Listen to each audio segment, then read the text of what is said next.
বাচ্চাদের খাবার রেসিপির আজকের পর্বে বাচ্চাদের জন্য একটি হেলদি সুজির রেসিপি নিয়ে হাজির হয়েছি। এইভাবে সুজি রান্না করে আপনারা কিন্তু 7 মাস থেকে 3 বছর বয়সী বাচ্চাদেরকে সকালের নাস্তায় ও রাতের ভারী খাবার হিসেবে দিতে পারবেন। বাচ্চারা অল্প খাবারে বেশি পুষ্টি পাবে।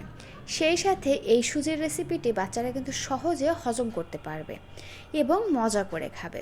তো এখানে আর কথা না বাড়িয়ে চলে যাচ্ছি মূল পর্বে।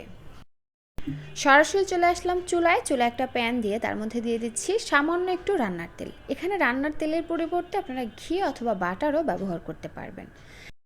এবার এই তেলের মধ্যে দিয়ে দিচ্ছি আলু কুচি। আমি এখানে ছোট সাইজের একটি আলু গ্রেট করে নিয়েছি আর নিয়েছি এখানে ব্রোকলি।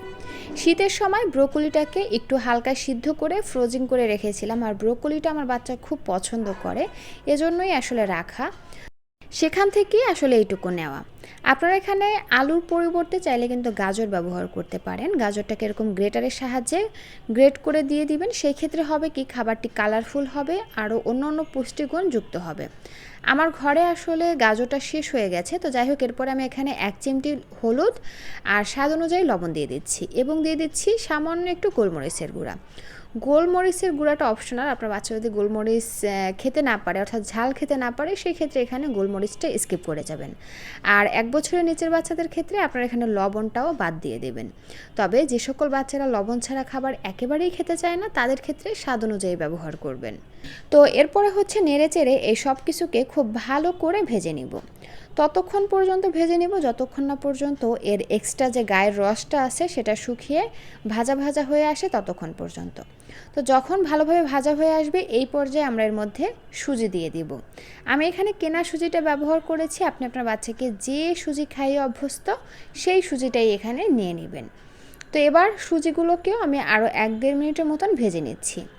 সব কিছুকে ভালোভাবে ভেজে নেওয়ার পরে এবার এই সব কিছু সিদ্ধ হওয়ার জন্য দিয়ে দিব পর্যাপ্ত পরিমাণে পানি। আমি এখানে প্রায় 1.5 কাপ পরিমাণে পানি ব্যবহার করেছি। নেড়ে চেড়ে সব কিছুকে খুব ভালো করে মিশিয়ে নিচ্ছি। একটা ঢাকনা দিয়ে ঢেকে চুলার আঁচ মিডিয়াম এবং লোয়ের মাঝামাঝি রেখে ঘন ঘন নেড়ে চেড়ে আমি এগুলোকে রান্না করে নেব। দর্শক, সুজি সিদ্ধ হতে খুব বেশি সময় লাগে না, আর এখানে যেহেতু আলু গ্রেট করে দিয়েছি এবং ব্রোকলিও হাফ সিদ্ধ করা, তো এই জন্য এটা রান্না হতে খুব বেশি একটা সময় লাগবে না।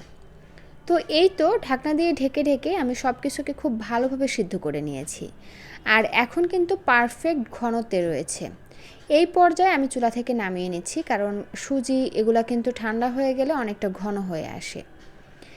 আর এই তো তৈরি হয়ে গেল বাচ্চাদের জন্য দারুণ মজার পুষ্টিগুণে ভরপুর একটি সকালের নাস্তা।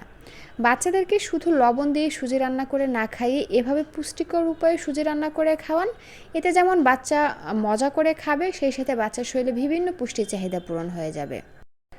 তো এই ছিল আমার আজকের আয়োজন। এতক্ষণ সাথে থাকার জন্য অসংখ্য ধন্যবাদ জানিয়ে আজকের ভিডিওটি এখানেই শেষ করছি। আল্লাহ হাফিজ।